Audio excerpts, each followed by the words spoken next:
안녕하세요. 부천 동요중 동아리 꾸꾸름입니다. 오늘 꾸꾸름 뉴스의 아나운서를 맡은 유연영입니다. 오늘은 4.19 혁명 기념일인데요. 이 기념일은 1960년 4월 19일 학생과 시민이 중심 세력이 되어 일으킨 반독재 민주주의 운동을 기념하는 날입니다.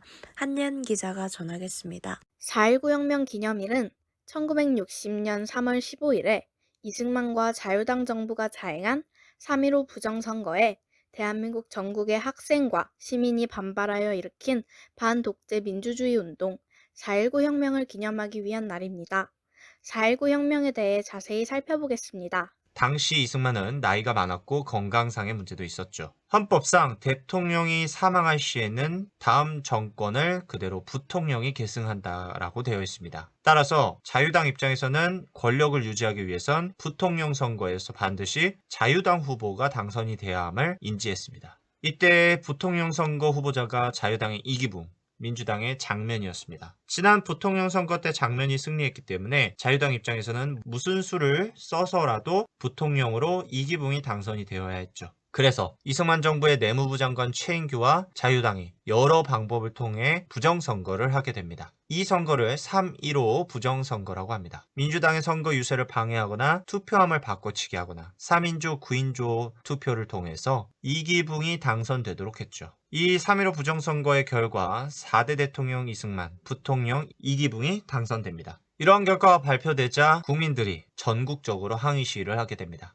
전국적으로 많은 시위가 발생하자 부정선거를 지시한 내무부 장관 최인규가 사퇴하면서 이 시위를 진정시키려고 했습니다. 그런데 마산 앞바다에서 청년 김주열의 시신이 발견됩니다. 김주열의 시신을 보니 경찰이 사격한 최루탄이 눈에 박힌 채 버려진 거였습니다. 최루탄이라는 것은 시위대를 향해서 쏠 때 하늘을 향해 쏴야 됩니다. 곡선을 그리며 땅에 떨어진 최루탄이 터지면서 연기가 나고 가스가 나오고 그걸 마신 사람들이 매워서 도망가는 시스템입니다. 최루탄을 사격하는 방식은 사실 살상력이 그렇게 뛰어나지 않습니다. 그러나 사람의 약한 부분에 맞게 되면 때로는 사람이 큰 부상을 잃거나 사망할 수 있습니다. 바로 그러한 상황을 김주열이 맞이한 겁니다. 이 소식이 전국으로 퍼지자 전국적으로 대규모 시위가 발생했고 서울시위대는 경무대로 이동해 적극적으로 시위를 합니다. 이에 이승만은 비상계엄을 선포하고 군대와 경찰에 시위대를 향해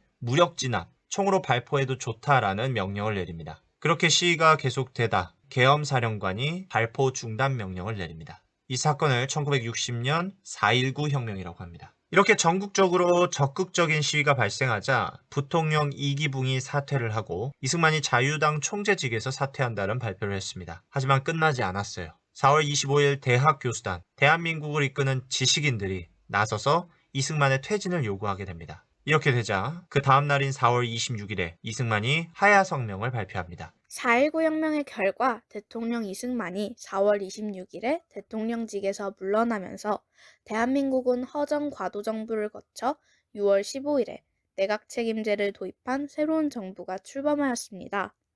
이번 기념일을 맞이하며 목숨을 걸고 독재에 저항하고 민주주의를 얻기 위해 힘쓴 선조들의 정신을 기념하고 이 과정에서 사망한 김주열 열사를 추모해 봅시다.